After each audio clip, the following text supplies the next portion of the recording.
Here I've got SHARP B10 and let me show you how to change date and time on the following device. So at first let's open the settings, then find and select other settings. Go to date and time, which is over here. And now you can either have an automatic date and time, or you can switch it off by tapping on this icon. And now you can set the date and time manually by yourself. So from now on, it's up to you what date and time it currently is.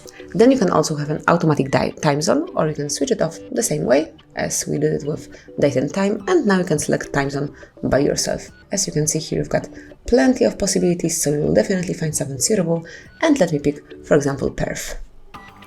And finally, you can also select the format of your clock. So you can either have a 24-hour format clock, or you can switch it off, and now you'll have 12-hour format clock. And that's basically all. That's how you can change the date and time. Then if you would like to go back to default settings, simply tap on those switchers to restore them. And that would be all. Thank you for watching. Please subscribe our channel and leave the thumbs up.